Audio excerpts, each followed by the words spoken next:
Intelligence in Intelligence and Creativity in Psychology Unit 5 TET syllabusல இன்டெலிஜென்ஸோட meaning என்னன்னு தெரியுமா? Ability to acquire and apply knowledge and skill effectively.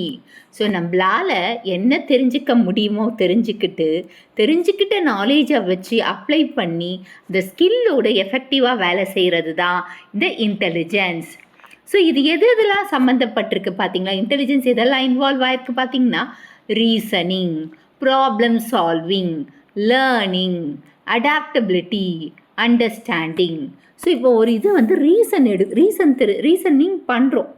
So நம்மக்கிட்ட வந்து ஏதாச்சும் ஒன்று தெரியுதுன்னு பார்த்துக்கோங்க. யாருக்காச்சும் ஒரு க்யூரியாசிட்டி, ரீசனிங், இது இதனால் வந்திருக்குமோ அப்படின்ற ரீசனிங் கொண்டு வந்து அப்புறமா ப்ராப்ளம், அதில் இருக்கிற ஃபேக்ட், அதில் என்ன தான் வந்திருக்கு, அந்த ரீசனிங் தெரிஞ்ச உடனே அதை ப்ராப்ளம் சால்வ் பண்ண பார்க்கணும்.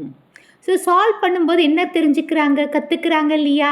கற்றுக்கிட்டு அதுக்கேற்ற மாதிரி அடாப்ட் ஆகுறாங்க. அடாப்ட் ஆகி அதை புரிஞ்சிக்கவும் செய்கிறாங்க. ஸோ இதெல்லாமே எதில் இன்வால்வ் ஆகிருக்கு? இன்டெலிஜென்ஸ். ஸோ இன்டெலிஜென்ஸில் என்னென்ன இன்வால்வ் ஆகிருக்கு? Reasoning, problem solving, learning, adaptability and understanding. So டெஃபனிஷனை கொடுத்தது யார்? ஸோ இன்டெலிஜென்ஸோட டெஃபினிஷனை கொடுத்தது யார்? Alfred Binet, 1905. இது கேட்கலாம். ஸோ த டெஃபினிஷன் ஆஃப் இன்டெலிஜென்ஸை கொடுத்தது யார்? ஆல்ஃபர்ட் பின்னட், 1905ல. So intelligence is the ability to judge well, understand well and reason well. So இன்டெலிஜென்ஸ்னால் ஒரு இது திங்கை பார்த்து அதை ஜட்ஜ் பண்ண முடியும். ஓகே, நல்லபடியாக ஜட்ஜ் பண்ண முடியும். ஜட்ஜ் பண்ணணும்னாவே ஒரு சுச்சுவேஷனை அண்டர்ஸ்டாண்ட் பண்ணணும். ஸோ அண்டர்ஸ்டாண்ட் பண்ணி ரீசன் நல்லா, இது ரெண்டுத்தையும் அண்டர்ஸ்டாண்டிங் அண்ட் ரீசனிங்கை நல்ல இது பண்ணோம்னா ஜட்ஜ்மெண்ட் ஆட்டோமேட்டிக்காக வரப்போகுது. ஸோ இதுதான் அவரை பொறுத்தவரையும் யார்? பின்னட்டை பொறுத்தவரையும் இன்டெலிஜென்ஸ் என்னன்னா judge well, understand well, reason well. இது எல்லாமே அவங்களால செய்ய முடியும். இந்த இன்டெலிஜென்ஸ்க்கு இது சொல்கிறாங்க டெஃபினிஷன் என்ன? Ability to judge well, understand well and reason well. Next, Terman 1916ல டெர்மன் என்ன சொல்கிறாருன்னா, capacity to think abstractly. Capacity to think அப்டாக்ட்லின்னு யார் சொன்னது? Terman in 1916. ஃபஸ்ட்டு பின்னட் என்ன சொன்னார்? 1905ல ability to judge well, reason well, understand well. ஆனால் இவர் டெர்மன் என்ன சொல்கிறார்? 1916ல, 10 வருஷம் கழிச்சு, capacity to think abstractly. Welcher, that is Wechsler, 1944ல. ஸோ இது வந்து intelligent is the global capacity of a person to act purposively, think rationally and deal effectively with the environment. So யார் சொல்கிறார் அடுத்தது? ஃபஸ்ட்டு பின்னட், அதுக்கப்புறம் டெர்மன், அதுக்கப்புறம் 1944ல் யார் சொல்லியிருக்காங்க? வெச்லர் இன் 1944ல் இன்டெலிஜென்ஸ் ஒரு குளோபல் கெப்பாசிட்டி, ஒரு பர்சனோட குளோபல் கெப்பாசிட்டி. அது வந்து திங்க் பண்ண, ரேஷ்னலாக திங்க் பண்ணி எஃபெக்டிவாக வேலை செய்யுது, என்வரான்மெண்ட்டோட எஃபெக்டிவ்னஸோடு சேர்ந்து வேலை செய்யறதுக்கு ஹெல்ப் பண்ணுது. Gardner in 1983ல intelligence is the ability to solve the problems or to create the products that are valued in one or more cultural settings. So intelligence என்றது என்னது? அவங்களால ப்ராப்ளமை சால்வ் பண்ண முடியும், இல்லை புதுசாக ஏதாச்சும் ஒரு ப்ராடக்டை வேல்யூவான ஒன்றை கல்ச்சரல் செட்டிங்ஸோட செஞ்சு வைக்க முடியும் அப்படின்னு சொன்னவர் யார்? Gardner in 1983. Types of intelligence. Abstract intelligence. Abstract இன்டெலிஜென்ஸ்னா என்ன? அண்டர்ஸ்டாண்ட் பண்ணுறது, மேனேஜ் பண்ணுற ஐடியாஸ் அண்டர்ஸ்டாண்ட் பண்ணி அதை மேனேஜ் பண்ணுறதும், அதை சிம்பிள்ஸ், ஐடியாஸ் அண்ட் சிம்பிள்ஸை வந்து அண்டர்ஸ்டாண்ட் பண்ணி மேனேஜ் பண்ணுறது தான். இப்போ மேத்தமெட்டிக்ஸில் நிறைய சிம்பிள்ஸ் வருது இல்லையா? மேத்தமெட்டிக்ஸை அண்டர்ஸ்டாண்ட் பண்ணுறோம் இல்லையா? அதே மாதிரி சயின்டிஸ்டையும் மேத்தமெட்டிஷியன் அண்ட் சயின்டிஸ்ட்க்கு வந்து அவங்க வந்து புது ஐடியாஸ் அதை புரிஞ்சிக்க முடியும், மேனேஜ் பண்ண முடியும், சிம்பிள்ஸை வச்சு ஐடியாஸை வச்சு பண்ண முடியும். அவங்களால புது கண்டுபிடிக்கல கொண்டு வர முடியும் அப்ஸ்ட்ராக்டிங் இன்டெலிஜென்ஸ். மெக்கானிக்கல் இன்டெலிஜென்ஸ்னா என்ன? Ability to handle the concrete objects or machines. மெக்கானிக்கல்னாவே என்னது? மிஷின்ஸோட. Social intelligence, ability to understand. Social intelligence, so understand and deal with the people effectively. So abstract intelligence என்னது? ஐடியாஸ் அண்ட் சிம்பிள்ஸை அண்டர்ஸ்டாண்ட் பண்ணி manage பண்ணுறது. Mechanical இன்டெலிஜென்ஸ்னா machines அந்த உருவாக்குற கான்க்ரீட் அந்த ஆப்ஜெக்ட்ஸோட மெஷின்ஸை பற்றி தெரிஞ்சுக்கிட்டு வேலை செய்கிறது. சோஷியல் இன்டெலிஜென்ஸ்னா பீப்புளை பற்றி, பீப்புளோட டீல் பண்ணுறதை பற்றி தட் இஸ் அண்டர்ஸ்டாண்ட் பண்ணி டீல் பண்ணுறது தான் பீப்புள் என்னது? சோஷியல் தானே. Emotional intelligence, Daniel Goleman. So Daniel Goleman தான் எமோஷனல் இன்டெலிஜென்ஸை பற்றி சொல்லியிருக்காங்க. ஸோ எமோஷனல் பார்த்தீங்கன்னா ஒன்ஸ் ஓன் ஆர் அதர்ஸ் எமோஷனை புரிஞ்சுக்கிறது. ஸோ அண்டர்ஸ்டாண்ட் பண்ணி மேனேஜ் பண்ணுறது ஒன்ஸ் ஓன் ஆர் அதர்ஸ் எமோஷனை. Practical intelligence, Sternberg. So practical intelligence என்னது? Sternberg, ability to solve everyday problems using common sense. So daily வர ப்ராப்ளம்ஸை அதாவது காமன் சென்ஸை வச்சு சால்வ் பண்ணுறது தான் என்னது?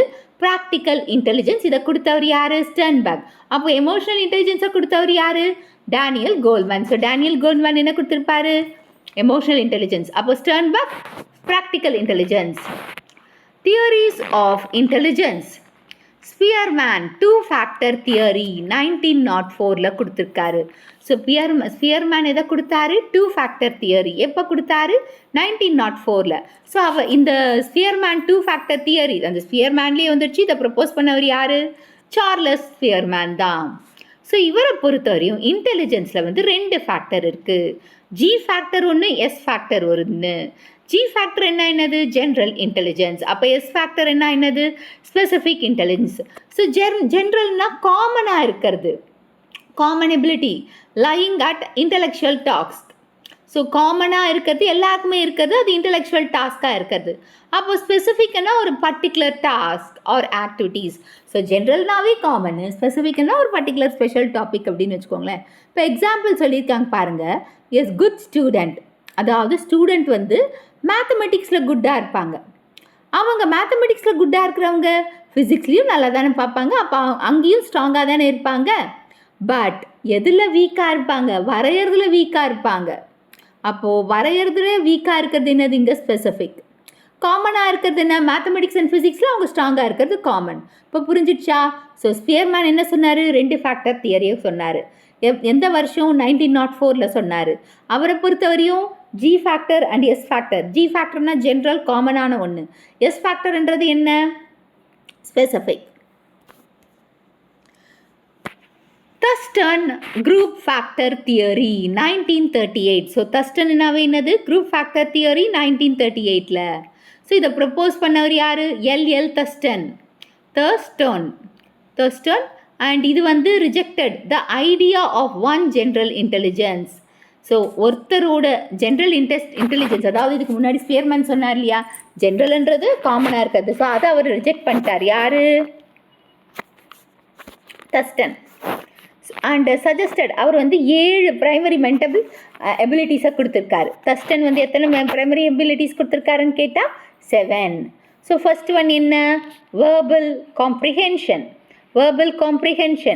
Word fluency, number facility, spatial visualization, associative memory, perceptual speed, reasoning.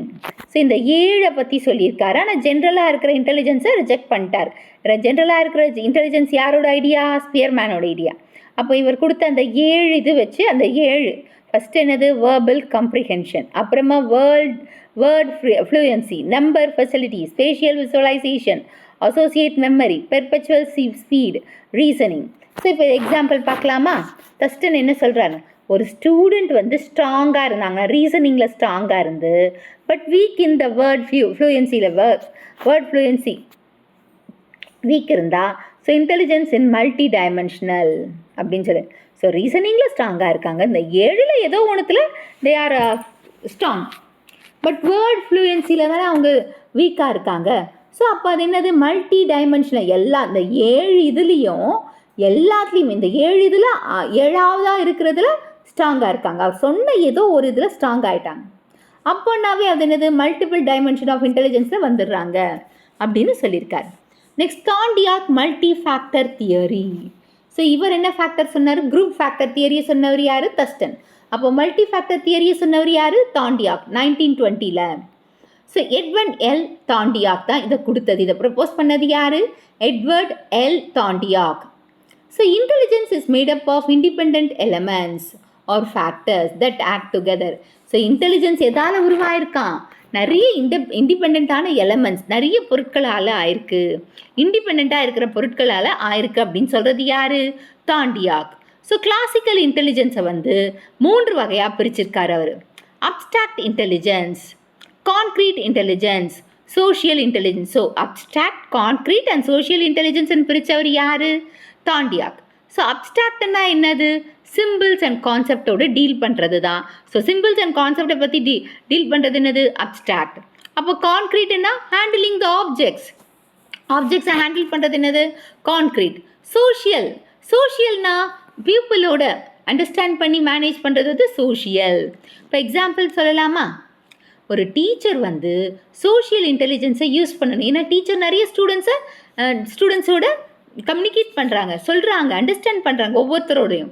அப்போ அந்த டீச்சர் என்னவாக இருக்கணும்? சோஷியல் இன்டெலிஜென்ஸை யூஸ் பண்ணணும். அப்ஸ்ட்ராக்ட் இன்டெலிஜென்ஸ் அப்போது அவங்க எப்படி லெசன் எடுக்கிறது? ஃபஸ்ட்டு பீப்புளை அண்டர்ஸ்டாண்ட் பண்ணிக்கணும். People is nothing but here it is the students. அப்புறமா அப்ஸ்ட்ராக்ட் இன்டெலிஜென்ஸ் எப்படி லெசன் டல்லும் இருப்பாங்க, அதாவது ஸ்லோ லேர்னரும் இருப்பாங்க, டாப்பரும் இருப்பாங்க. ஸோ அதுக்கேற்ற மாதிரி அவங்க எப்படி லெசன் எடுக்கிறத பிளான் பண்ணணும். அது அப்ஸ்ட்ராக்ட் இன்டெலிஜென்ஸ்.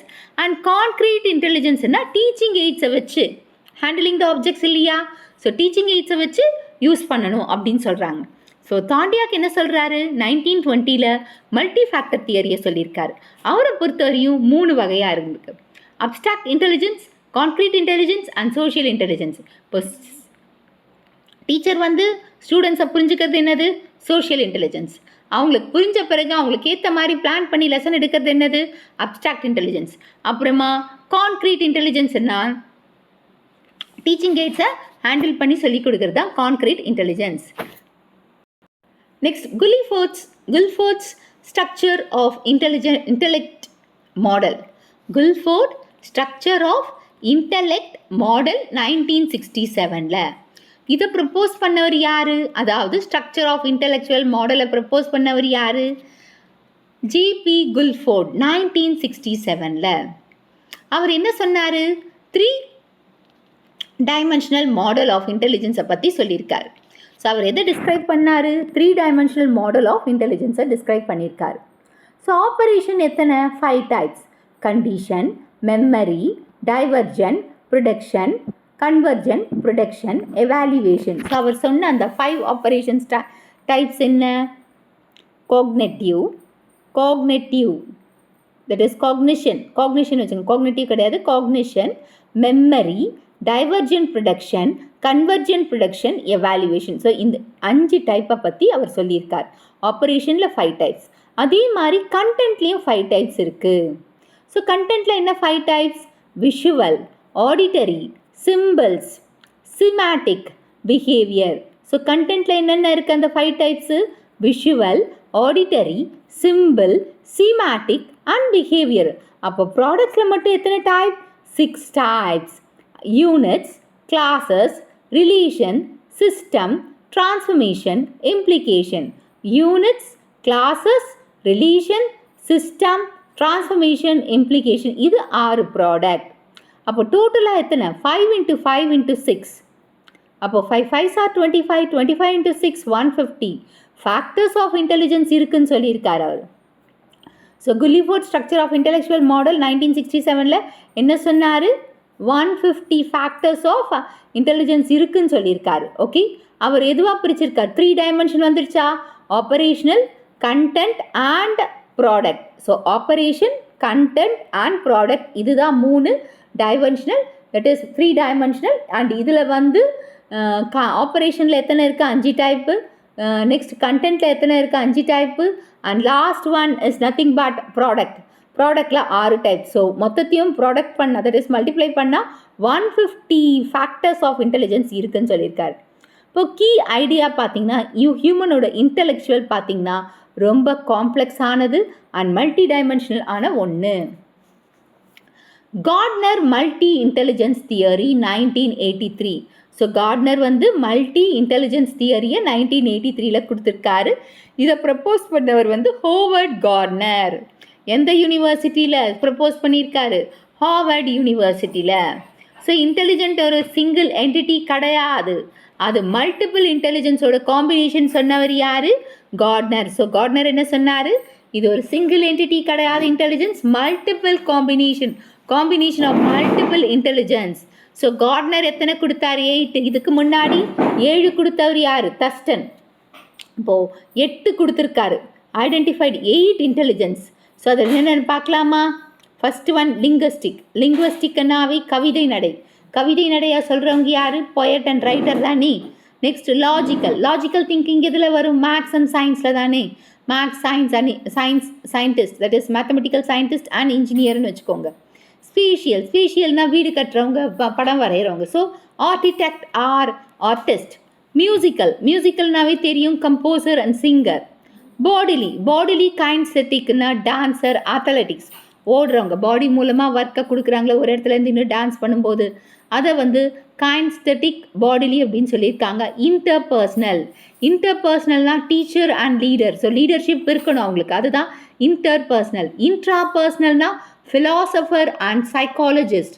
ஸோ அவங்க இன்ட்ராபர்சனல், தட் இஸ் அவங்க மற்றதை சொல்கிறாங்க, மற்றவங்களுக்கு சைக்காலஜிஸ்ட் எடுக்கோங்க, ஒரு கவுன்சிலிங் கொடுத்தா அவங்கள இது பண்ணுறாங்க இல்லையா, அந்த மாதிரி தான் ஃபிலாசபர் தத்துவத்தை சொல்கிறாங்க இல்லையா.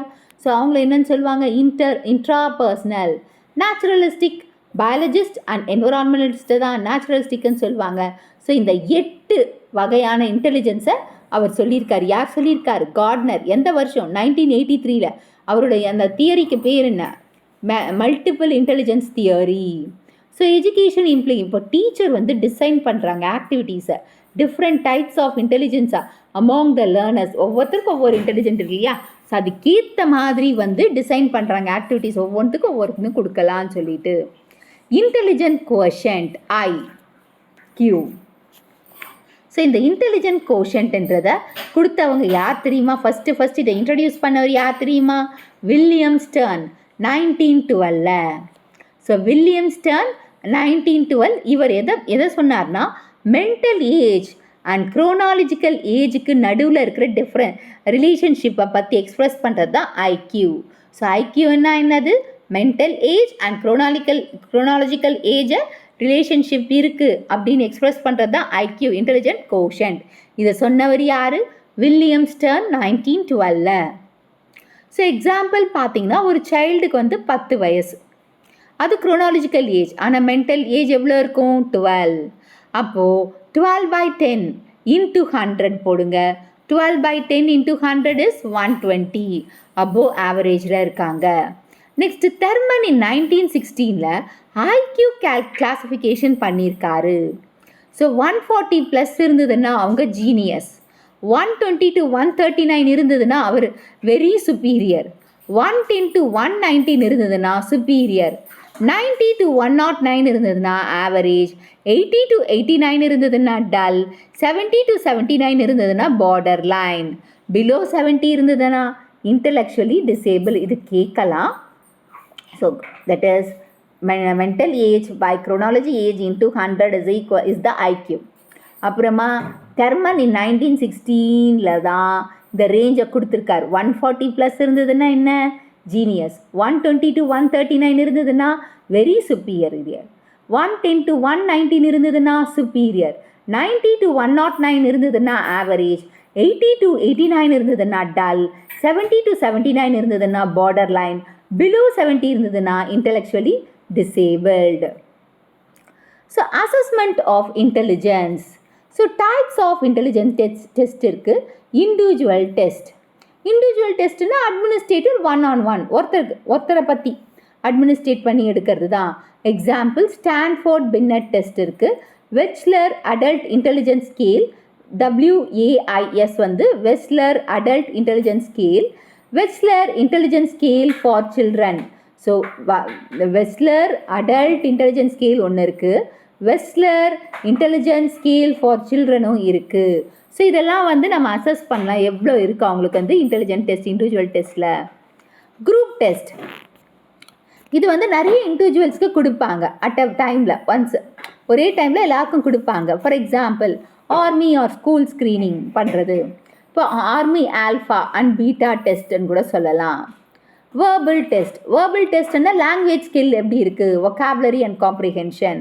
நான் வேர்பல் டெஸ்ட்டுன்னு பார்த்தீங்கன்னா பிக்சர்ஸை கொடுத்து பசில்ஸை கொடுத்து பேட்டர்ன்ஸை கொடுத்து கண்டுபிடிக்க சொல்லுவாங்க. யூஸ்ஃபுல் இலிட்ரேட் எவ்வளோ நேரத்துக்குள்ளே இதெல்லாம் கண்டுபிடிக்கிறாங்க அப்படின்னு கண்டுபிடிக்கலாம். ஸோ இது வந்து ராவன்ஸ் ப்ரோக்ரெசிவ் மேட்ரிசஸ் எக்ஸாம்பிள் பார்த்தீங்கன்னா ராவன் ப்ரோக்ரெசிவ் மேட்ரிசஸ் தான் இதுக்கு பெஸ்ட் எக்ஸாம்பிள். க்ரியேட்டிவிட்டி, ஸோ க்ரியேட்டிவிட்டியோட மீனிங் பார்த்தீங்கன்னா ability to produce new original and valuable ideas or products. க்ரியேட்டிவிட்டினாவே புதுசாக கண்டுபிடிக்கிறது, புதுசாக உருவாக்குறது, அதுதான் க்ரியேட்டிவிட்டின்னு சொல்லுவாங்க. ஸோ இது imagination, innovation and divergent thinking. So imagine பண்ணணும், இமேஜின் பண்ண பிறகு அதை எப்படி கொண்டு வரலாம், என்ன புதுமையை பண்ணலாம், அப்புறமா டைவர்ஜ் திங்கிங்காக இருக்கும். ஸோ டெஃபினிஷன் பார்த்தீங்கன்னா குலிஃபர்ட் 1950ல் creativity is divergent thinking. So Guilford என்ன சொல்லியிருக்காரு 1950ல் க்ரியேட்டிவிட்டி ஒரு டைவர்ஜென்ட் திங்கிங்னு சொல்லியிருக்காரு. ஸோ இது ஒரு டைவர்ஜென்ட் திங்கிங், ஏன்னா நிறைய பாசிபிலிட்டி, டைவர்ஜிங்னா விரிஞ்சிருக்கு, நிறைய சொல்யூஷன்ஸ் சொல்யூஷன்ஸ் ஒரு ப்ராப்ளத்துக்கு இருக்குது. So generating many possible solutions to a problem. ஒரு ப்ராப்ளத்துக்கு நம்ம டைவர்ஜன், இப்போ இப்படி போய் பார்க்கலாமா, இப்படி போய் இது பண்ணலாமா அப்படின்னு ஒரே கோணத்தை பார்க்காம பல கோணத்தில் பார்த்து அந்த கேஸை சால்வ் பண்ணுறாங்க இல்லையா. ஸோ அதை தான் இங்கே சொல்லியிருக்காரு டைவர்ஜென்ட் திங்கிங். க்ரியேட்டிவிட்டின்றது டைவர்ஜென்ட் திங்கிங் அப்படி சொன்னவர் யார், குலிஃபோர்டு 1950ல். டொர்லான், தட் இஸ் டொரான்ஸ் இன் 1962ல் க்ரியேட்டிவிட்டி வந்து ஒரு process of sensing the problem, making guesses and communicating the results. இப்போ டொரான்ஸ் என்ன சொல்கிறார் 1962ல், க்ரியேட்டிவிட்டி வந்து ஒரு ப்ராப்ளத்தை சென்ஸ் பண்ணுறது, சென்ஸ் பண்ணி சென்சஸ் என்ன என்னது, இந்த மாதிரி இது வரும், இப்படி இருந்தால் இப்படி நடக்கலாம், கெஸ் பண்ணுறோம் இல்லையா, கெஸ் பண்ணுறது, அந்த கெஸ் பண்ணதை வச்சு அந்த ரிசல்ட்ஸை வச்சு கம்யூனிகேட் பண்ணுறோம் இல்லையா, அதை தான் டாரன்ஸ் இன் 1962. தேவர்டால் 1956ல் என்ன சொல்லியிருக்காங்கன்னா க்ரியேட்டிவிட்டி பார்த்தீங்கன்னா capacity to produce composition ideas or products.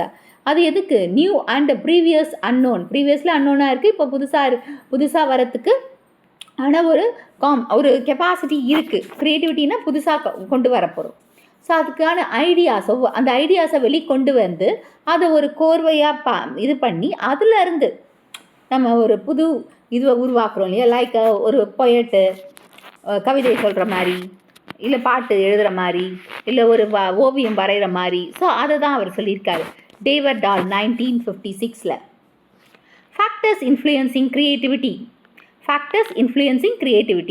Intellectual factor என்னது, டைவர்ஜென்ட் திங்கிங், பரந்த திங்கிங் இருக்கணும், அதாவது திங்கிங் வந்து டைவர்ஜெண்ட்டாக இருக்கணும்.